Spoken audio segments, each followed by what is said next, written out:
Oleme kiriku aastas jõudnud selle viimasesse kuusse. Alanud kalendrikuul on mitu püha, mis juhatavad meie mõtteid inimelu alguse ja lõpu, ihuliku surma ja igaviku juurde. Eile oli kõigi pühade ehk pühakute päev. Täna, 2. novembril, on kõigi usus lahkunute mälestuspäev ehk hingede päev.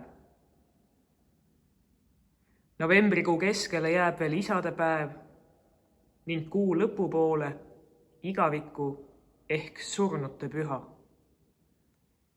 Viimasega saab otsa ka käes olev kiriku aasta ning algab uus, ootamise ehk advendi aeg. Hingede aeg ja hingede kuu tervikuna asetab meie ette elu kaduvuse ja igaviku. Sellel ajal juhivad meid mälestuste radadel astuv meel. Oma meenutustes ja mälestustes kohtame neid, kes on kunagi olnud lahutamatuks osaks meie elust.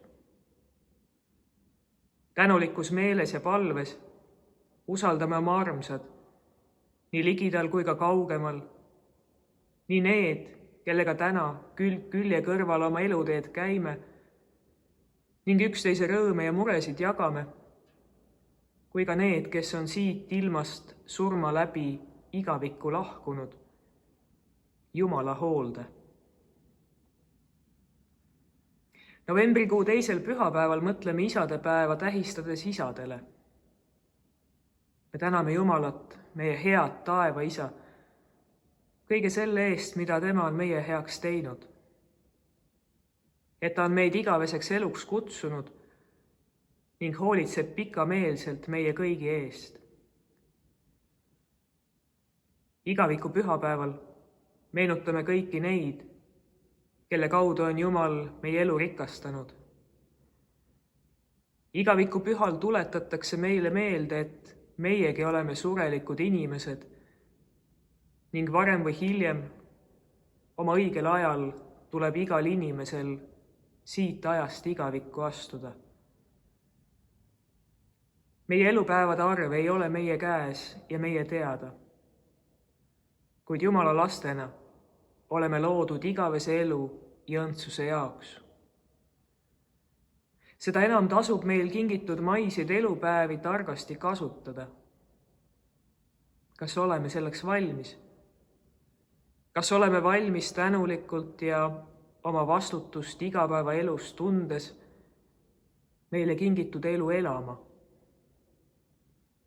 Ja kas oleme valmis kord kõik maise oma selja taha jätma ja siit ajast igavikku minema?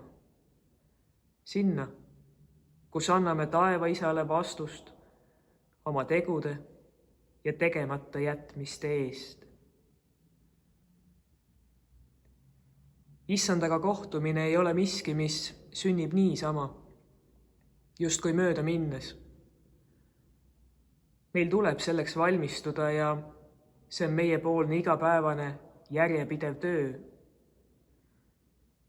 Teadmatus tuleva, sealhulgas elu otsa saabumise osas, ei ole tegelikult halb, sest see sunnib meid ennast rohkem kokku võtma. Selline ettepoole vaatamine tähendab ühelt poolt elamist nii tänases ja teisalt oma silme ees igavese elu hoidmist. See tähendab õunapuu istutamist ilma, et peaksime muret tundma, kes nopib selle viljad. See tähendab oma hinge eest igati hoolitsemist, et elaksime ristimise ja pattude andeks andmise armus, Jumala õnnistuse ja hoidmise all. Seeläbi usaldame end iga päev, nii elus kui ka surma hetkel, ajastute Issanda hoolde. Jumal ei taha meie hingele panna viimse päeva või surmakartust, et suurendada veelgi meie ränka ja tihti mõttetut elukoormat. Vastupidi, ta tahab anda meile usku ja lootust et kogu meie maine elu, viimselt iga meie elupäev on ootuse ja ettevalmistusaeg Issandaga kohtumiseks siin ajas ja kord igavikus. Kasutagem siis aega targasti, et mõistaksime end maise elupäevil usaldada Jumala armu hoolde. Ja kui surm tuleb meid meie lähedastest lahutama, siis on hea teada, et usus siit ilmast lahkudes on Jumal surmaski meie kõrval ning juhib meid läbi surmavarju oru üles tõusmisele ja igavesse ellu. Seesama kehtib ka meie lahkunud lähedaste puhul. Palvetagem siis, et Issand leiaks tulles nii meid kui ka meie lähedasi selleks hetkeks valmis olevat. Kõige väeline Jumal, sinu kätte me usaldame oma elu ja siit ajast lahkumise tunni.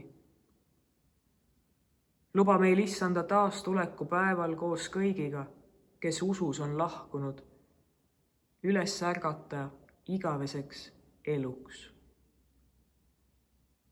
Seda palume Jeesuse Kristuse, meie Issanda läbi, kes koos sinuga püha vaimu ühtsuses elab ja valitseb igavesest ajast igavesti. Aamen.